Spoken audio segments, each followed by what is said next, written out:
Hello and welcome to the Monday Show via the Everything Is Black and White podcast. I'm Andrew Musgrove and he is Aaron Stokes, and we're here to look back on a great win for Newcastle United over Aston Villa. The Magpies ran out 3-0 winners on Boxing Day up at St James's Park.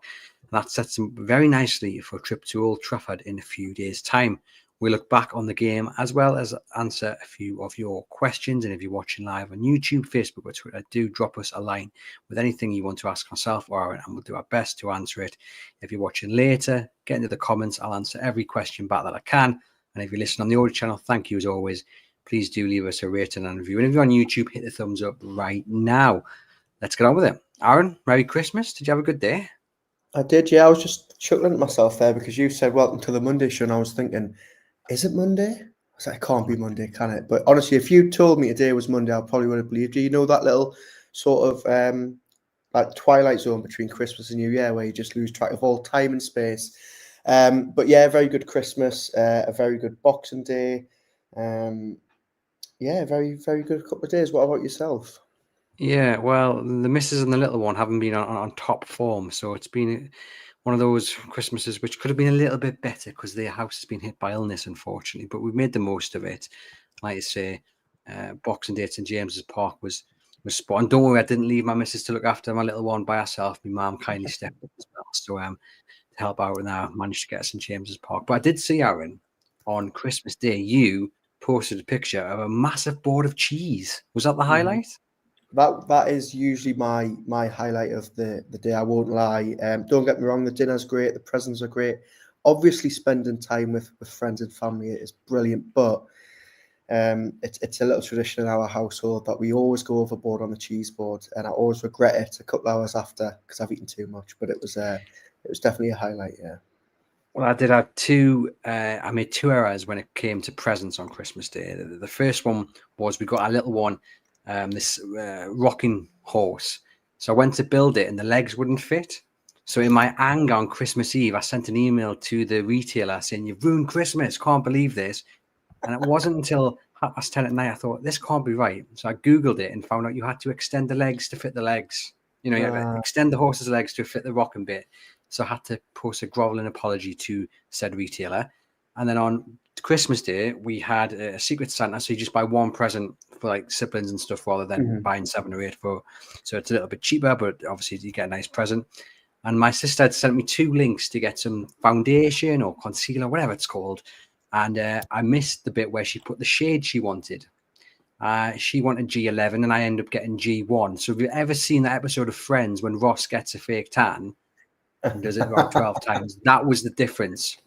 So yes, didn't quite do what I was expected to do on Christmas Day with these presents, but I'm all sorted now.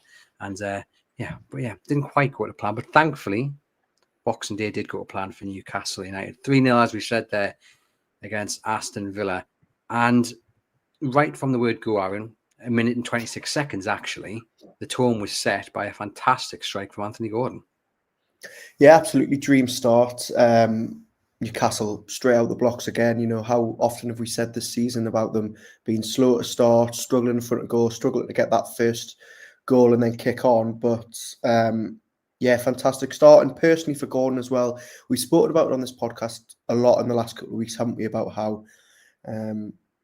he needs to be moved back on the left. He's maybe struggling in front of goal. He looks a little bit devoid of confidence. That was a goal that looked like an Anthony Gordon strike of last season or the season before. So a really good start. And obviously I know what we're going to get into it, but the game as a contest was obviously ruined a little bit because of the red card. I say ruined, but, you know, Villa were sort of always on the back foot.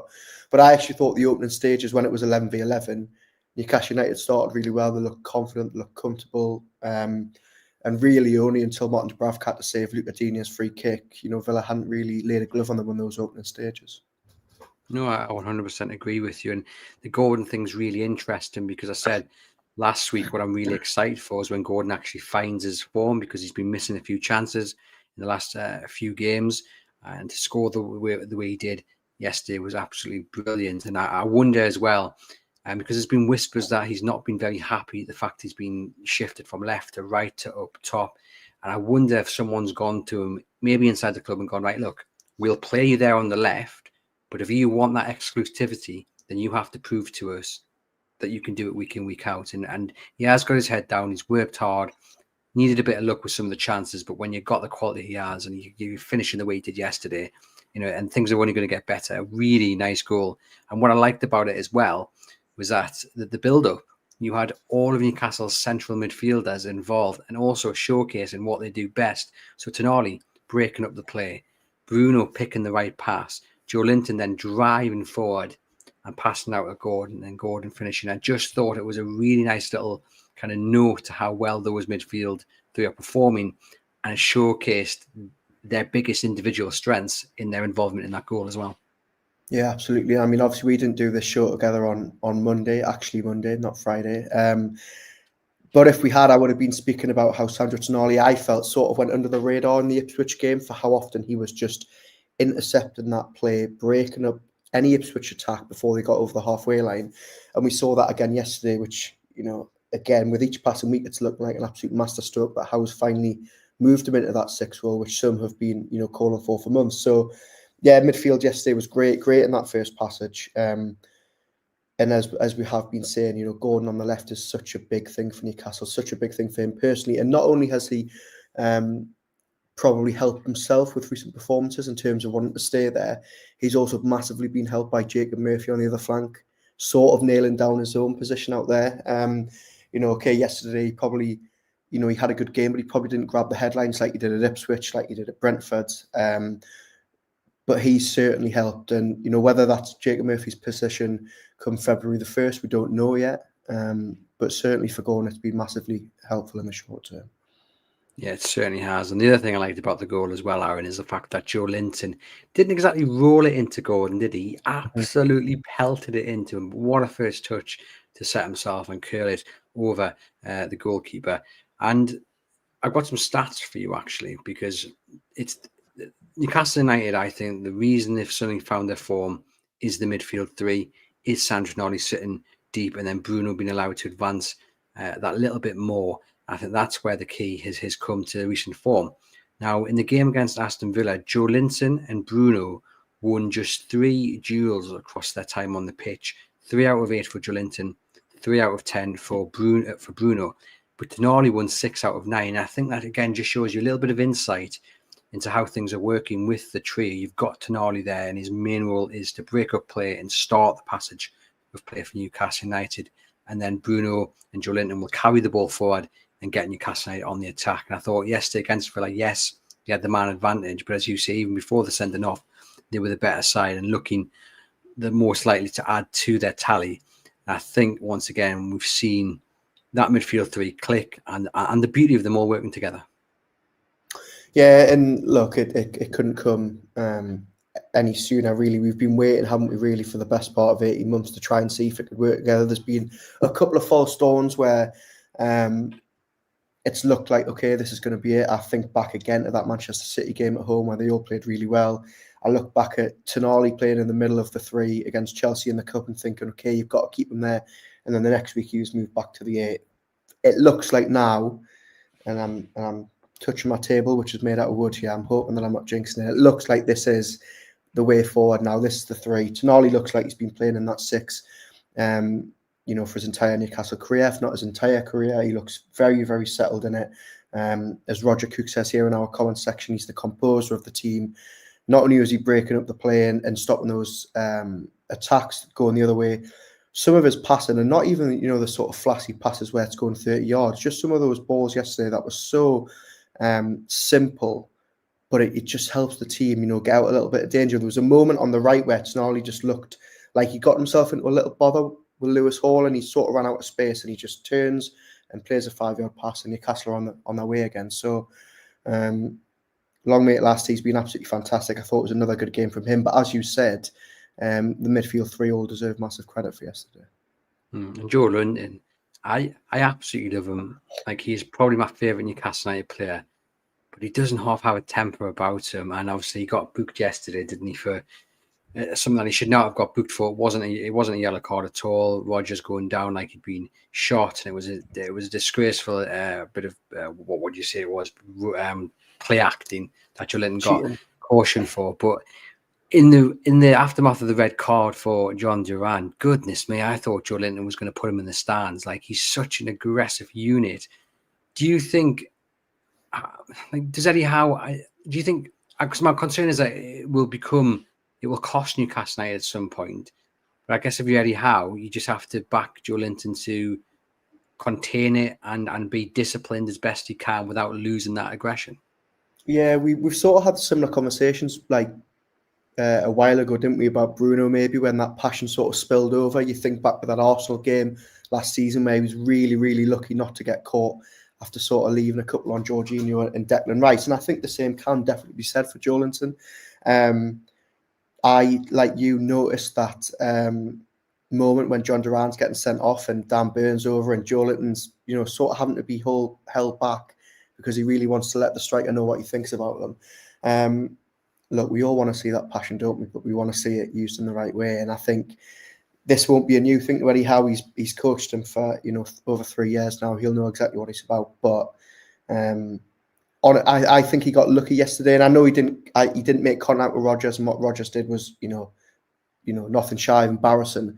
But on another day, if that had went against Newcastle and it was back to 10v10 and they'd lost that game, we'd be thinking, okay, it would be a very different conversation today, wouldn't it? Yeah, but a fantastic goal from him, and we'll talk about that in a moment. We'll talk about the red card now. Was it a red card for you? I promised I wouldn't sit on the fence. I promised myself last night I'm going to give a clear verdict one way or the other. But I'll talk you through how my thought process has gone the last 24 hours. Sat in St James's Park yesterday in real time. I thought, okay, that's a Stonewall sending off. That is deliberate.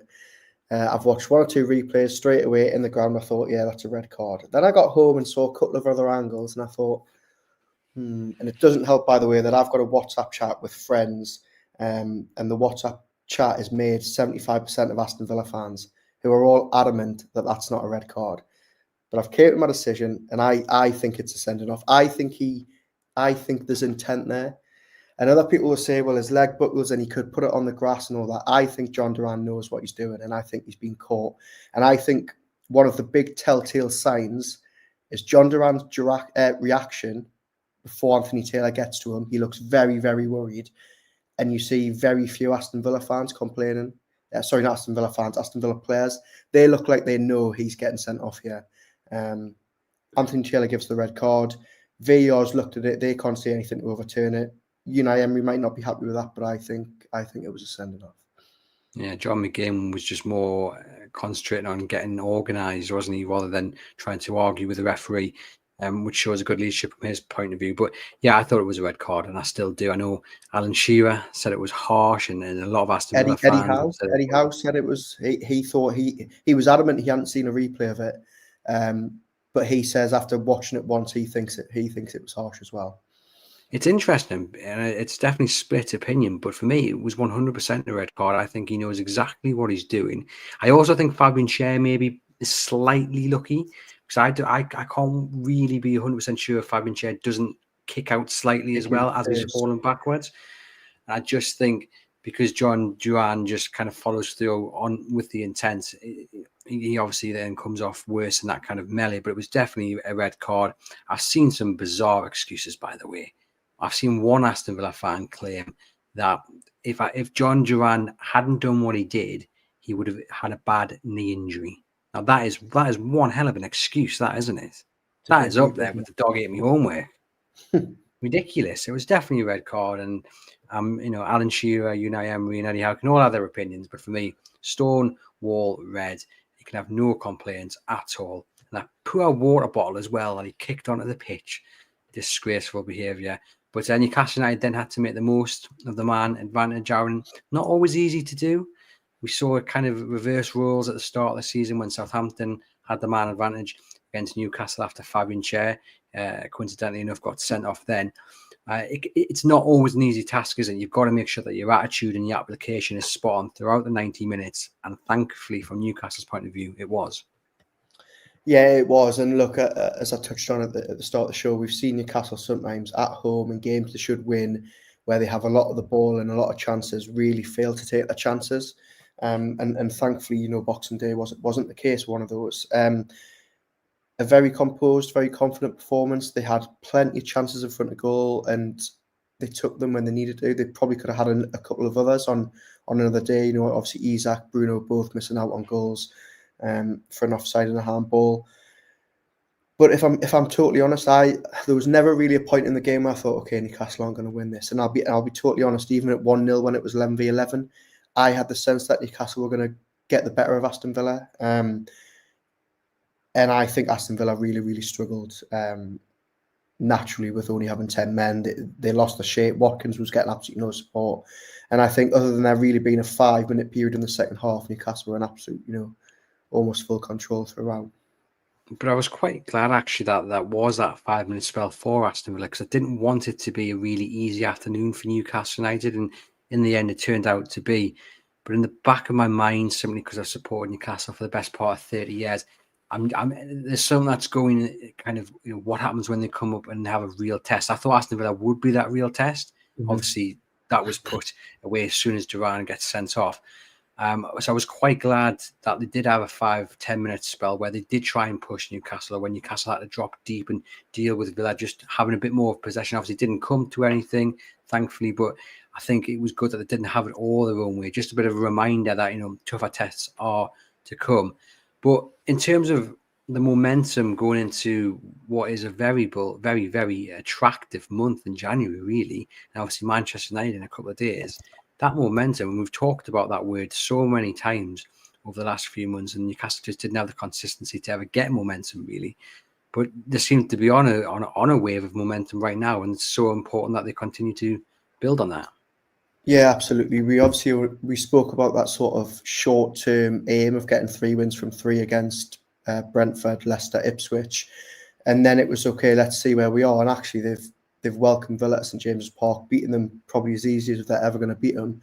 And now, as you say, they go to a Manchester United team who probably couldn't be, any more devoid of confidence than they are. I mean, I was, what's the word? I was quite impressed with the appointment of Amarin. I thought if he can get them anywhere near what Sporting were doing, then they're going to be a force to be reckoned with. And for whatever reason, it isn't working out. Then you look at Tottenham, who are so hit and miss. I mean, yesterday, getting beat off Nottingham Forest after a good result just a couple of days earlier. And then, I mean, even I'm now looking at Arsenal, and I know it's going down to the Emirates, but I'm thinking this is probably the best time to be playing Arsenal, because they're very hit and missy. They're struggling to score goals. They're without Bukayo Saka.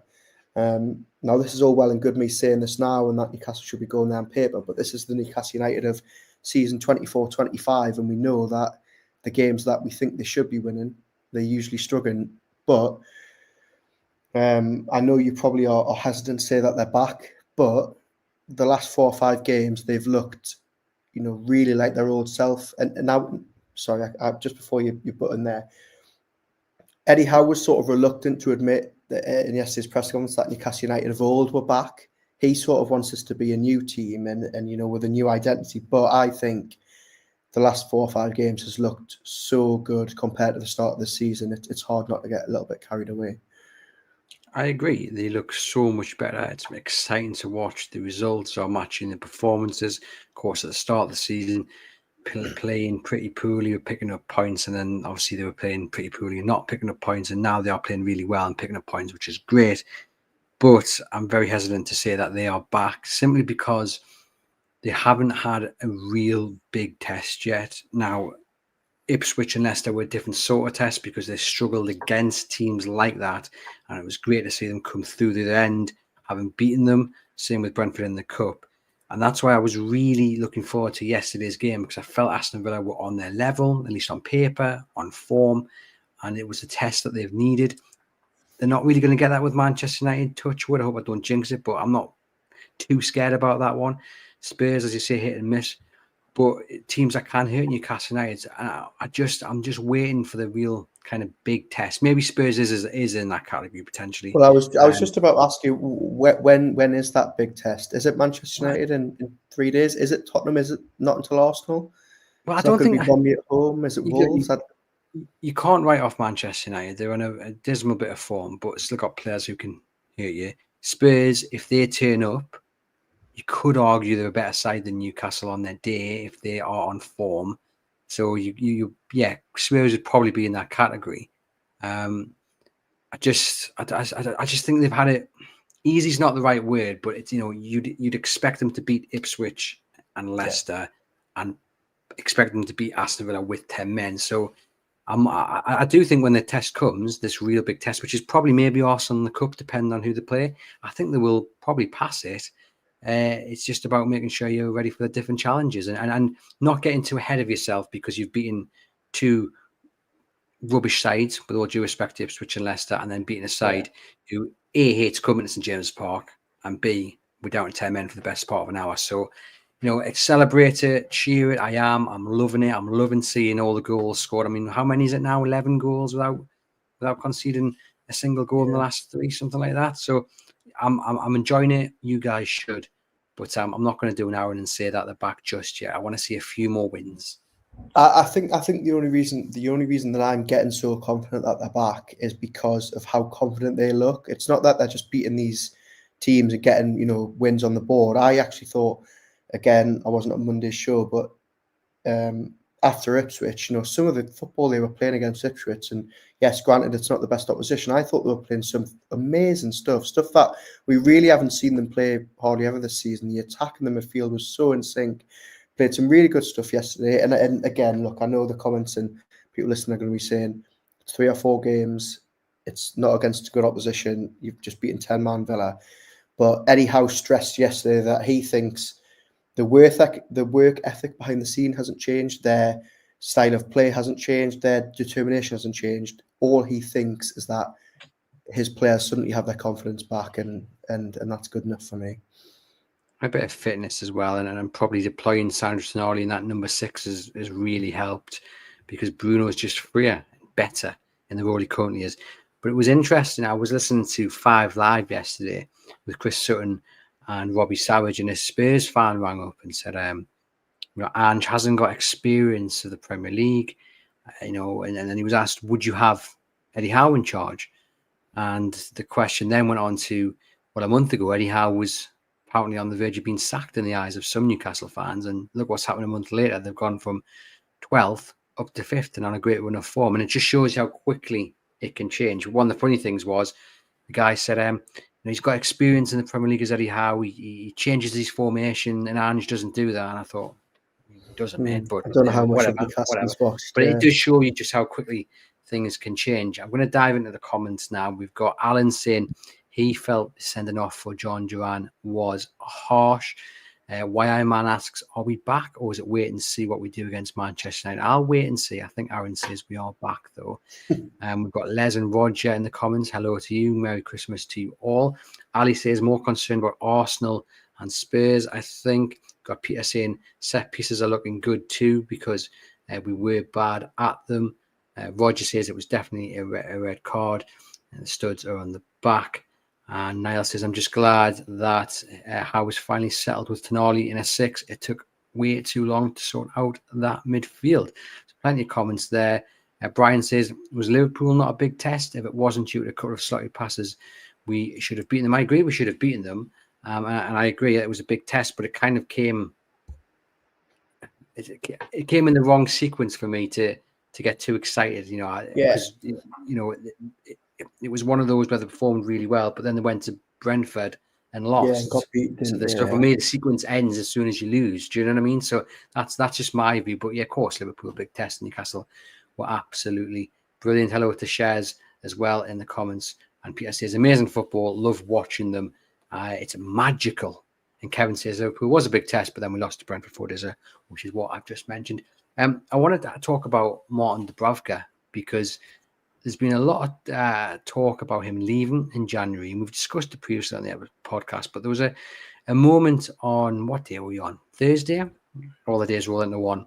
There was a moment during the game which really caught my attention, and it was a sloppy back pass by one of Newcastle's players. I'm not going to try and guess who it was or remember, but it was hit with full pelt back towards the goal. Martin Dubravka has to come off his line, controls it, passes into the corner. I actually think it's that sequence that you were talking about when Lewis Hall and Tonali play the way out of trouble. Yeah. And all I could think was, if that was Nick Pope receiving that ball, I would have been terrified, because he would have miscontrolled it. He would have controlled it in a way that allowed the attacker to get in. Martin Dubravka just took the sting out of it. There was someone running him down, patience, time on it, even though they didn't have that much time, and dealt with it. And I think there is a question to whether Nick Pope will automatically come back into the side when he is fit, because I know Martin Dubravka hasn't had too much to do. Leicester, Ipswich didn't really threaten him. He had a save yesterday to make from Digne. Did he have another one to make off the top of my head? I can't quite remember another one that he's had to pull out of the bag, but I do think he's done okay. And I just think it looks more balanced with him at the back because he's comfortable with the ball at his feet. Now, like Newcastle, and same with back, I'll see more when they come up against a team that actually tests them. But from what I've seen at the moment, I don't think Nick Pope walks back into that side. I think he will, just because of Eddie Howe's love for him, and because I think there's no doubt, and he is a better shot stopper, and I think it would only take one poor Martin Dubravka performance against a decent side for us to all be shouting, why wasn't Pope brought back in? But I'll be totally honest, I don't really disagree with anything you've said, and I feel it's really unusual to say Dubravka's had a good couple of games, because if I'm totally honest, he's had so little to do in all of those games, bar the odd shot on target in one or two of them.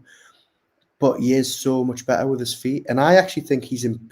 I can't ever remember Martin Dubravka being this good with his feet. Have we just never noticed it, or has he got better with his feet? Yeah, but I wonder whether it's because Nick Pope is that bad with his feet. Not so Martin Dubravka's feet. Really, Martin Dubravka is just average playing out from the back, but he looks fantastic because of Nick Pope. One thing's for certain, he does look a lot more assured, and it's something we've spoken about before about Eddie Howe really wants, as he ever makes this team change and get better and change the style of play. He wants a goalkeeper to be able to play with his feet. And as we said, there's no coincidence that he's been looking at stoppers like James Trafford, who are both good in between the sticks but can play out from the back. But I think as for Pope coming back in, I think he will as soon as he's fit. But we've got people in the comments here. We've got Kevin saying there's no reason for him to come back in whilst we're winning and settled. And Ches says, I love Nick Pope, but the right thing for the spirit of dressing room would be for him to earn his spot back. So fans might be quite happy with Martin Dubravka, and I'll be completely honest. I remember Martin Dubravka filling in for Nick Pope last season, and it was a little bit of a disaster. He looked like he was finished at this level. It really was noticeable how bad he was. I think back to that Liverpool game at Anfield. But this season, granted, he looks confident. I feel confident with him in between the sticks, and hopefully he's picked up a lot of confidence from the last 4 or 5 games. Niall says, I think we should sell Dubravka. Vlachodimos is good enough and can play with his feet. If we can get money for him now, it's a no-brainer. And Roger says, that's a fair comment, Aaron, but the defence seem more confident around him. Is it all to do with Sandro Tonali, of course, playing that anchor role? And that will have something to do with it. But I do also think just knowing that your keeper is decent with it, the ball at his feet will offer that kind of reassurance that the back four definitely need. And it also helps, as we said, that they've not really come up against too many shots at all. But it only takes one of them for it to go in. If he's not off his line quickly against Ipswich, then maybe that ball ends up in the back of the net. If he's not on point there for Digne's free kick, maybe the game's a totally different one. So you have to be called upon, even though you've got very, very little to do. And where Dubravka's been called upon, he's done an absolutely fantastic job so far, and long may continue. We mentioned Joe Linton. Obviously, he gets the third. But before that, Alexander Isak got the second of the afternoon. Tapping for him, an unusual goal for him, because he usually scores absolute blinders, screamers, whatever you want to call them. But nice, easy tapping. And look, another really great passage of play. And most of the play did come down that right. Villa suffered. But that one was a particularly nicely worked goal. Bruno picking out the pass for Murphy, who slides it across, and Isak's just got to pop it in the back of the net. Yeah, Murphy and Isak are starting to develop a really good partnership, aren't they? And it's as we touched on before, Murphy really impressed in the last couple of weeks at a crucial time for him, with obviously so much talk around him and his future, but also the position he plays in. And I've always felt it's quite noticeable how much. Alexander Isak and Joe Willock love playing with each other. You can tell they've got a really good relationship on the pitch, off the pitch. But I think we're starting to see that with Jacob Murphy, and I think that was summed up quite well by the goal that was disallowed for Isak later on. Isak could have had a shot, really unselfishly finds Murphy. Murphy then could have had a shot, tees up Isak 6 shots out. Obviously, he's offside, but they're developing a really, really good combination between themselves. And Alexander Isak, I think that was his 24th goal in the Premier League for 2024. Unless he gets a hat-trick at Old Trafford before the year's out, Alan Shearer's record from 2002 of 27 goals in a calendar year is safe for another year. There's hope, mate. Honestly, He could get a hat-trick on Monday, to be fair, couldn't he? Get him captain in your fantasy team. We've got Les saying, I agree with Andrew. Dubravka has looked solid compared to last season. Defence appear more confident with him, but Truls is of a different opinion. They say Dubs has had very little to do again, so I'm not praising him as he is a traitor going to Manchester United when it looked like we were going down. Then came running back when we didn't. Sell. Chris says Dubravka was woeful when he covered for Pope last season. We were desperate to get Pope back. Dubravka isn't the answer. So split in the comments. Like I say, I think he's been great, but I want to see him have a real test, and then I will lock in my verdict after he's actually been tested 3 or 4 times in a game. John asks, Aaron, is it important to have a good transfer window to charge on towards that elusive next level? January is a bit of an awkward one, isn't it, though, to have a good transfer window? I mean, what would you consider to be a good transfer window this January? I think absolute minimum, they need one player who's going to come in and essentially command a place in that starting team, no matter who's fit. I think we can't go 3 windows without seeing how starting 11 improved in some form. I don't know whether you want to say that's someone to come in and replace Fabian Schär on the right of the defence, or whether you want to say that's an attacker. There will be debates about that. A really, really good window is maybe getting 2 in. That's probably being greedy because, as we know, they need to offload players, and that is going to be probably easier said than done. Just on this, I mean, Eddie Howe was asked a very similar question that I've just been asked in the comments by Shay Given yesterday on TV, where he basically said, you've picked up 4 or 5 wins on the bounce, confidence is high. Do you now need to go into January and build on that? And Eddie Howe sort of came back and said, well, if we can strengthen, great, that would be our preference. You can never stand still because the game evolves too quickly. But you can only do that. If we can spend, and if we can't, then we have to get the best out of this squad, which is what I'm doing. So no matter how many times you ask Eddie Howe about what he wants to do in January, it all comes back to that same thing: who they can get out before they can get in. Niall says a right winger and a right centre back would be great first teamers. Croc says, I agree, the starting 11 needs at least 1 in January. Kevin says a good transfer window is another striker. That's the absolute priority now. If we lose Isak, we're in trouble, especially every other position on the pitch is replaceable. Isak isn't. And Cher says, I don't think anyone believes that Dubravka is the answer, but credit where it's due, and well done to Eddie, keeping fringe players short when they're called upon. Truel says, sell Miggy, Longstaff, and so on to get revenue. We have to sell, or Howe needs to be quiet about PSR. I think that's the big focus, isn't it? It's about who they can get out. It's what it all comes down to, as you say there. Sean Longstaff looks like the one who potentially will be going in January alongside Miguel Almiron, but Longstaff will be the ticket, the money ticket, so to speak, that you can raise a lot of funds for because they haven't spent anything on him. He's come through the academy. Be sad to see him go, but that's the kind of deals they're going to have to be making. Sad to see him go because he's a Geordie lad and he's played his heart and soul for this club. But they're the kind of deals that they'll have to be making to raise funds. Yeah, there's going to have to be some sacrifices, isn't there? And it goes against pretty much everything that Eddie Howe doesn't want to do. He had it in the summer where he really didn't want to lose Elliot Anderson. I'm sure, even though he wouldn't have seen too much of Yankuba Minton in training, he didn't want to lose him. And look, if there's any player he really doesn't want to lose, it's the man that he's trusted in the middle of the park for the last 3 seasons when people have been calling him for sit on the bench, and that is Sean Longstaff. But as you say, there's so few players that they can actually sell for a decent amount of money. Players like that, Eddie Howe is unfortunately going to have to say no to if the suitors come. Miguel Almiron's an interesting one because there's a lot of interest in him from a lot of countries, and I think it all depends on where he wants to go and if he wants to go. I suspect, though, this probably will be the end for him, which I think has been replicated in the amount of, or the lack of minutes, I should say, that he's been getting in recent weeks. Very telling, as somebody writes here in the comments, that Lewis Miley came on yesterday rather than Sean Longstaff. We also saw Joe Willett come on. Is it now time to say goodbye to those two? I think if Nick Pope was fit and firing, you'd say, well, cashing on Dubravka too, but Eddie Howe probably doesn't want to lose the man that's currently in between the sticks from. So there's 2 or 3 or 4 that could maybe go. But yeah, I think we might be seeing a little bit of a change in the regard in January. In terms of that one player that you would like to see come in January, if you were the man signing the checks, who would you be going after? $1 million question. Well, how much have I got to play with? Who and what position am I strengthening? That's the question. Well, let's say they managed to sell Miguel Almiron, Kieran Trippier, and Sean Longstaff. So let's say they've raised £35 million. So there you go. There's a starting point. £35 million, and I'm going to leave the position up to yourself.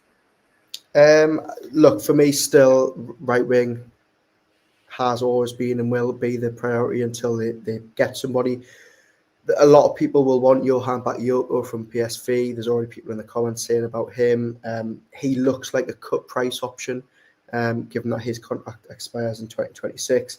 I don't think you're going to get anybody like Antoine Semenyo or Brian Mbeumo or Anthony Elanga in January. Certainly not for the money that we've just been talking about there, or the lack of it.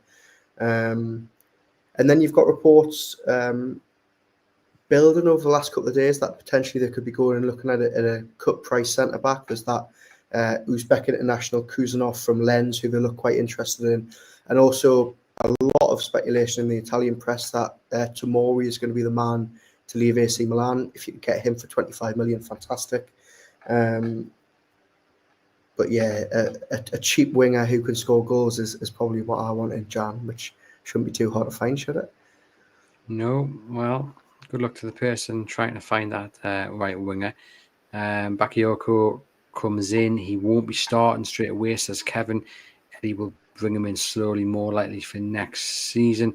And a lot of people are saying bring in Lewis Miley for Sandro in the cup. I'm not sure he's going to do that with a final place on the line. But look, Lewis Miley looks much more well built. It was good to see him yesterday. Good couple of challenges as well. That'll do his confidence the world of good. So we hopefully will see more of him. Croc says, I'd have Tomori all day. And Kevin says, a cheap good winger who scores goals doesn't exist, unfortunately. But the winger you're talking about, Aaron, apparently does have a bit of a release clause, so he won't cost the earth. But we've seen players from the Dutch league come over and not really set the world alight. So a bit of a gamble, but it always is. Also, I mean, obviously, Mark Gay's one that's always talked about. From conversations I've had, I don't think Palace are going to be open to letting him go in January. So that might need one to revisit in the summer, which maybe then explains the link to the AC Milan defender. But it could be a cheaper deal in the summer, but Liverpool and Chelsea also links. That's one to watch there as well. Let's talk about the third goal then from Joe Linton. An absolute rocket of a finish with 93 minutes on the clock. And I think what we saw throughout the game was the threat that the midfield three carried. You know, Tonali had one saved in the first half from Martinez. Bruno had one ruled out.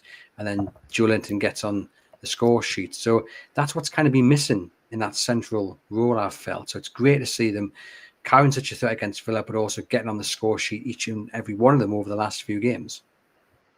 Yeah, absolutely. I think all three of them have had their sort of...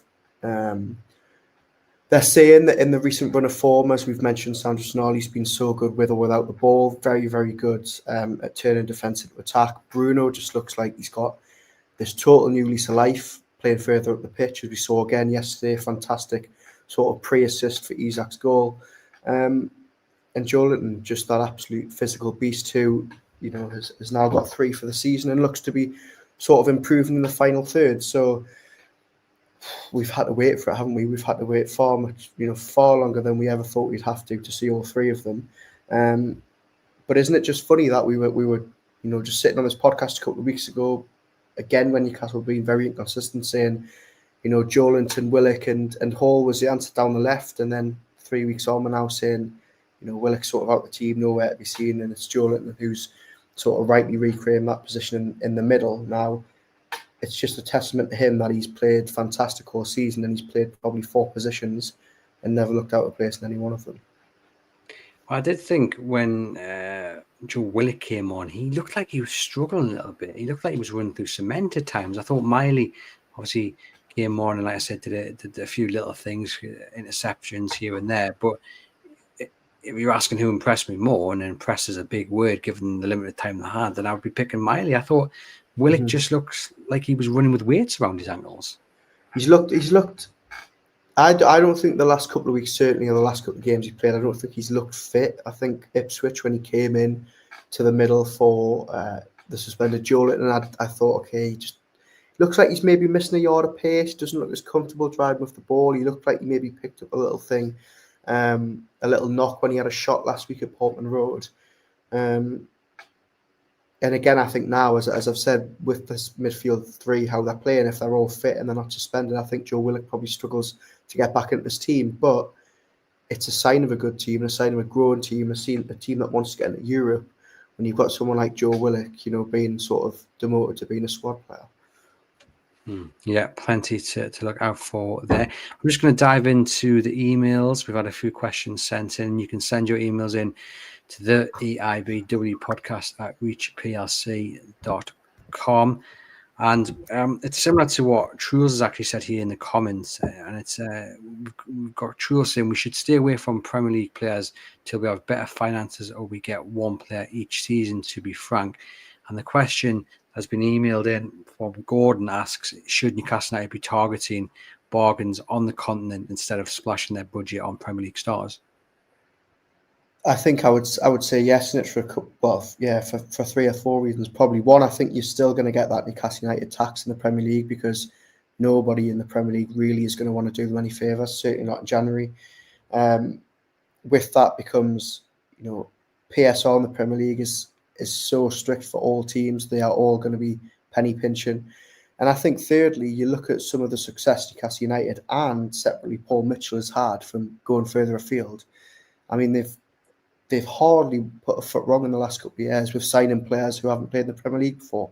Bruno Guimaraes, Alexander Isak, Sven Botman, Sandro Tonali, to name just a few. Now, of course, you can't always get that lucky and you will have a few flops in there, but I back this transfer team to go abroad and be able to find some gems. So, yeah, I certainly wouldn't be against that, and I wouldn't be put off by players not playing in the Premier League before. Interesting, because I think Eddie Howe obviously does like that Premier League experience. And I think there are some teams towards the bottom which you could go and try and pinch it. A couple of the stars, obviously, it's a little bit harder in January, but people know my feelings on Matheus Cunha. Start against Man United for Wolves over the weekend. I think Strand Larsen as well. He would be an excellent backup to Alexander Isak. I think he's really impressed this season. So there are teams you can look at and maybe even dive into the Championship as well. I know that's not what everyone wants to hear, but you look at how well Morgan Rogers is performing at Aston Villa. There are players down there that can do a job. But of course, if you're looking for a bargain, then maybe it is that you have to go to France or Holland or Germany to find that bargain. But then is it a gamble because they haven't got that Premier League experience? Kevin says most of the players who we brought in have had time to settle. Gordon, Bruno, Hall. Whoever does come in will take time. And Brian says there's some real talent coming through the academy now. Interesting comments there. But I agree about the time it takes to settle in. We all thought Bruno would be thrown straight in. He wasn't. Gordon. It's just something House seems to do. It's just to give them a bit of time to get used to their surroundings. Yeah, absolutely. And we've seen, haven't we? He's got a real track record of not playing players straight away, which has sort of irked fans a little bit. But he can turn around and say, well, look, it's worked for every single one of them. Just give them a little bit of time to bed in. I mean, we're talking about players further afield. Look at poor Lewis Hall last season when there was such a clamour for everyone to play him. And Eddie Howe's biding his time and proved right. That hopefully means that next year we see William Masula winning the Premier League top scorer award. But In January, you never know. Do they go out and sign somebody from right wing? They managed to get someone in, and he needs time to settle. But you've got Jacob Murphy there, who's still hopefully enjoying a little bit of a purple patch. So, interesting to see where they go in terms of abroad, in terms of Premier League, and also how long any of these players will take to settle in as well. Yep, indeed. That's another comments. Your thoughts on Newcastle's transfer window to come, who they may sign, who you want them to sign. What do you think will happen? Because I have to say, I'm still a little bit skeptical anything will happen. They need a new signing, but I am not overly confident that they will manage to get someone over the line, especially not someone who will be an instant upgrade. I'm just being honest. It's Christmas, right? It's where's this festive cheer? You're refusing to say Newcastle are back. They're not signing anyone in January. They haven't had any tests yet. Come on, just allow yourself to get a little bit carried away again. They're fifth in the Premier League table. Come on. And then be disappointed come February the 1st when they haven't signed anyone. That's isn't it? We'll wait and see what happens. But maybe it's just, all the years being a Newcastle United fan. This is where the hope is lost. But as you mentioned there, Newcastle United up to 5th. Absolutely wonderful to see them as high as they are in the league. 4 points off Arsenal in 4th, and Nottingham Forest, goodness me, 3rd on 34 points, absolutely flying high, but still very, very, very tight there. You've got Aston Villa on 28, Fulham on 28, Man City on 28, Bournemouth on 29, and Newcastle on 29. So, one win, one defeat, things change. But we mentioned at the start, that momentum is key. They've set themselves really well for the game against Manchester United, which hopefully they can pick up all 3 points. And then, look, yesterday was the perfect way to end the home campaign for the year. Hopefully a win on Monday will be the perfect way to end the year altogether. Yeah, they often struggle at Old Trafford, don't they? Certainly in recent years. But as I said at the top of the show, I think if you were going to play Manchester United at any point away from home, you'd probably want it to be this week. I mean, they're really struggling to adapt to Amorim's system. They're conceding from corners, which, by the way, is a huge chance for Newcastle, because all of a sudden, as somebody mentioned in our comment section before, Newcastle have really started to make it work from set pieces. So are we going to see Gordon in swinging one straight from the corner flag? Hopefully. It's happened twice in a week for Manchester United. So, look, it's going to be a hard game. Eddie Howe said as much last night when we were asking him about it. He's under no illusions that, they have to go in there fully focused. But from what we've seen from the two respective clubs in the last couple of days, I can't certainly help feel confident. I don't know about you, being the Grinch, as someone's just called you, but I've seen that. I think they'll be all right. I think they'll win at Old Trafford. I'm fully confident about that. And look, you can't call me pessimistic or the Grinch, because do you want to? I mean, I wasn't going to say this, but just to show you how positive and optimistic I can be. What's the one big thing I've said is going to happen this year? And you've told me not to say it. I don't know. I can't remember. This year or this season or this year? Well, this season, particularly Friday, particularly February to March. Oh yeah. Well, let's not talk about that, because if you don't know, and look, you might have already jinxed this in another podcast, but I'm getting pretty sick of Andrew saying they're getting to the cup final. But in terms of the league, I'm confident, but I don't want to jinx the fact that they're on a good run in the Carabao Cup either.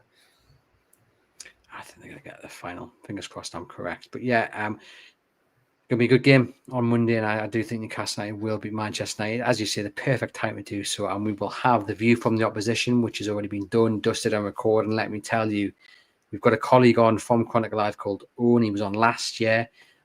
He was sporting a terrible Man United Christmas jumper, trying to bring a bit of festive cheer to the podcast from his point of view. He's not looking forward to the game on Monday. I've recorded with John Gibson as well already, and he is looking forward to the game. Nice to be positive. It's nice to be happy about things, isn't it? And I know people say you just be negative, but that's about the transfer window, about Newcastle United, the way they're playing. I'm on cloud nine. And what was the view from the opposition? How much confidence was he displaying? Owen is a very polite gentleman, and he didn't want to go too heavy on his pessimistic view on Manchester United. So he said, It is a worry. That's as hard as he would go. It is a worry, but his That's face quite told a strong different for Owen. story. Yeah. So there you go. But let us know in the comments how you think Man United or Newcastle versus Man United will go on Monday. Are you confident of a win? And let us know as well, who was your dream January pick and who may be sold.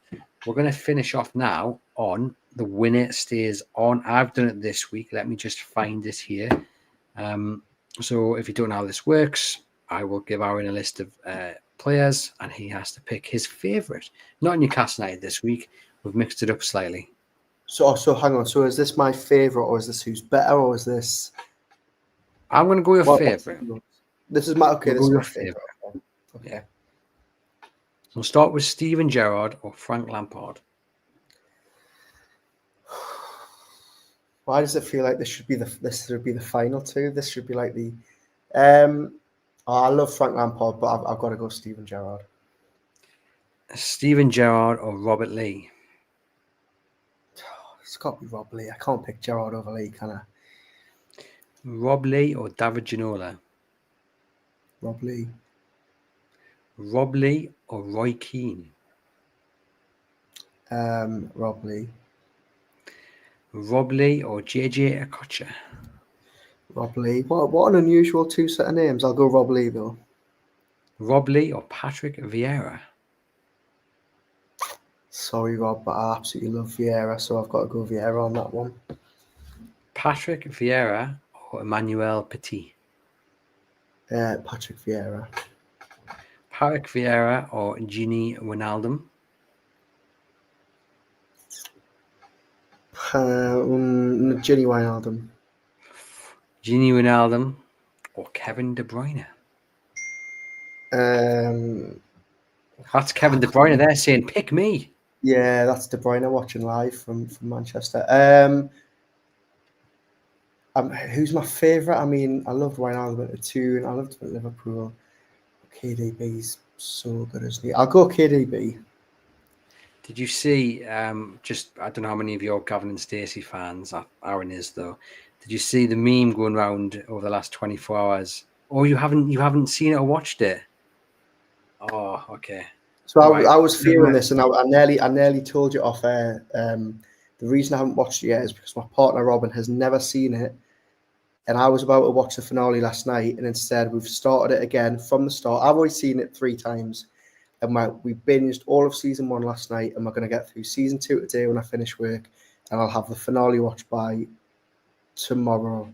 So, well, this isn't a spoiler, but have you not seen the meme of Pete, of Pete and Dawn doing the rounds and Kevin De Bruyne this season? Yes, and it's a photo of Pete. Yeah, I've seen it. Search it on social media, you'll find it. And if you're not a Gavin Stacey fan, sorry, you've probably just switched off there. But there you have it. Tune in next week for our review of Gavin Stacey. No, I'm joking, not really. But there you go. Thank you very much, guys, for tuning in. Please do give the video a thumbs up if you're watching on YouTube. If you're watching on Facebook, hit share. If you're watching on Twitter, give it a retweet as well. Share it amongst your Newcastle United supporting friends and family. Leave us a rating and a review as well. And go back as well and watch a Christmas Day special with Newcastle United scout Paul Montgomery, former Newcastle United scout, worked under Sir Bobby Robson. Lots of interesting tales as he released a book called The Rough Diamond. That was his nickname given to him by Sir Bobby Robson. Wonderful claim that he recommended Newcastle go out and sign Didier Drogba for the sum of £800,000. And Newcastle United didn't have the money to do so at that point. So there you go. Great book. I've read it. And we've also got a copy to give away as well. All the details are shared in the opening 2 minutes of that episode. So do get in touch. Do get involved. It is well worth you emailing in and trying to win a copy of the book. But for myself and Aaron, it's been a wonderful hour to spend with you guys. I hope you've had a lovely Christmas. Are we going to be back on New Year's Eve to celebrate a 3-0 victory for Newcastle at Old Trafford? No, we won't, unfortunately, because I am going to be. I will. I'll be there. I'll be celebrating it. I'll be driving down the Cotswolds for a wedding, listening to the podcast, enjoying the win. Who gets married on New Year's Eve? I mean, that's. You're telling me. Anyhow, There you go, ladies and gents. Well, at least one of us is committed to the cause. But thank you very much for tuning in. It's been an absolute pleasure. Enjoy the rest of the week. Enjoy the rest of 2024. And we'll see you guys very soon.